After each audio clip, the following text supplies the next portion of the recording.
Johnny కనరా ఇదర్. Let's go Johnny Johnny Johnny. Pawan Kalyan అన్ని సినిమాల్లో నాకు నచ్చిన బాగా ఇష్టమైన సినిమా అంటే జానీ భయ్య. కలిసి ఆయనే డైరెక్ట్ చేశాడు, ఆయనే రాశాడు.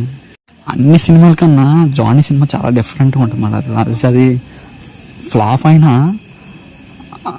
మన పవన్ కళ్యాణ్ గారి క్రేజ్ మాత్రం ఎక్కడికో తీసుకెళ్ళిన సినిమా ఏదన్నా ఉందంటే అది జానీ.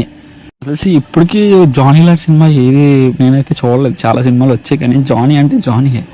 అదో రకమైన సినిమా. ఐ థింక్ ఆయన డైరెక్షన్ చేయడం మానేశాడు, అంతే ఇంట్రెస్ట్ చూపించడం మానేయడం వల్ల లేకపోతే కుదరకో. కానీ ఐ థింక్ మన తెలుగు టాలీవుడ్ అనేది మంచి డైరెక్టర్ అయితే కోల్పోయింది అనుకున్నాను.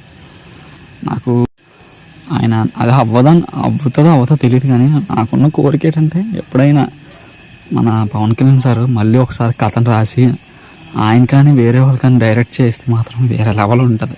జానీలో కూడా మీకు అనవసరమైన ఫైట్లు కానీ లేకపోతే అనవసరమైన సాంగ్లు కానీ ఎక్కడ ఉండవు. అన్నీ సరిపోయేటట్టు ఒకవేళ సాంగులు కమెడిక్గా ఉన్నా సరే అది రకంగా బాగుంటుంది. ఆ సాంగ్లో అర్థం కానీ దానికి సిచ్యువేషన్ కానీ బాగుంటాయి. కూడా ఎక్కడ విచిత్రంగా అనిపించదు, లేకపోతే ఫోర్స్ చేసినట్టు ఉండదు, అంతా న్యాచురల్గా అనిపిస్తుంది. అక్కడ ప్రాబ్లం కూడా అన్నీ రిలేటబుల్గా ఉంటాయి అన్నమాట జానీలో. అంతమంది కనెక్ట్ అవ్వడానికి కూడా కారణం అదే. నాకు ఇప్పటికీ గుర్తుంది, జానీ సినిమా చూసి చాలామంది బ్యాండ్లు అయితే కట్టుకున్నారు ఇప్పటికీ. ఆయన మళ్ళీ అలాంటి సినిమా తీస్తే జానీ లాంటి మళ్ళీ ఇంకో సినిమా ఎవరైనా తీయగలిగితే మాత్రం, లేకపోతే ఆయనే మళ్ళీ రీమేక్ చేయితే అది చూడాలని నాకైతే ఉంది.